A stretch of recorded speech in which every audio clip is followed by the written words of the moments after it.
वर्णिवेश रमणीय दर्शनम मंदहास्य रुचिराननाम्बुजम पूजितं सुरनरोत्तमे मदा धर्मनंदन महाविचिन्तये त्वं सुकान्तप्रतं कान्तं त्वं कान्तं सर्वदोगतं त्वं गते द्वेग देवत्वं त्वं वन्दे भक्तिकासुते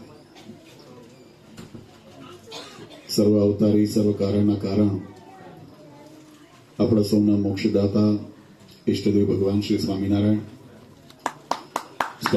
સંપ્રદાય દક્ષિણ વિભાગ અધિષ્ઠાતા દેવ વડતાલવાસી શ્રી લક્ષ્મીનારાયણ દેવ હરિકૃષ્ણ મહારાજ, ગઢપુર બિરાજમાન ગોપીનાથજી મહારાજ, જુનાગઢ બિરાજમાન રાધારમણ દેવ, ધોલેરા મદન મોહનજી મહારાજ, અમદાવાદ અને ભુજની અંદર બિરાજમાન નરનારાયણ દેવની સ્મૃતિ સહિત આજે જર્મનીને આંગણે જેમના પટાંગણની અંદર આ દિવ્ય આનંદ ઉત્સવ આપણે માણી રહ્યા છીએ એવા ઓમ મંદિર એની અંદર બિરાજમાન ભગવાન રઘુનાથ રામચંદ્રજી ભગવાન, રાધાકૃષ્ણ દેવ માતાજી અને સિદ્ધેશ્વર દાદાના દિવ્ય સાનિધ્યમાં આજની આ સભામાં ઉપસ્થિત ધર્મકુળ આશ્રિત વાલા સર્વે અમારા સંતો, ધર્મકુળ આશ્રિત વાલા સર્વે સત્સંગી હરિભક્તો, સર્વ ધર્મ પ્રેમી સજ્જનો, સર્વ મોક્ષભાગી જીવાત્માઓ, દરેક ભક્તજનોને અમારા હૃદયપૂર્વક જય સ્વામિનારાયણ.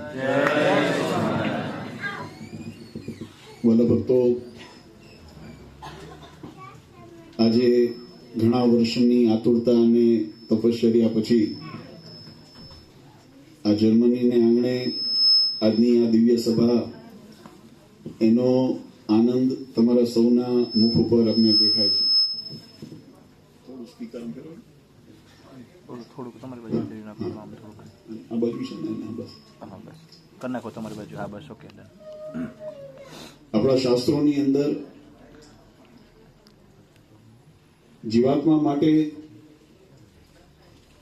આ જન્મ મળ્યા પછી એનું જીવનો અથવા તો જન્મનો સાર્થકતા કેમ થાય, એની લક્ષ્ય શું છે, એની બહુ સુંદર માહિતી આપણને આપણા શાસ્ત્રોની અંદર બતાવી છે. આમ તો સંસારમાં દરેક પ્રકારના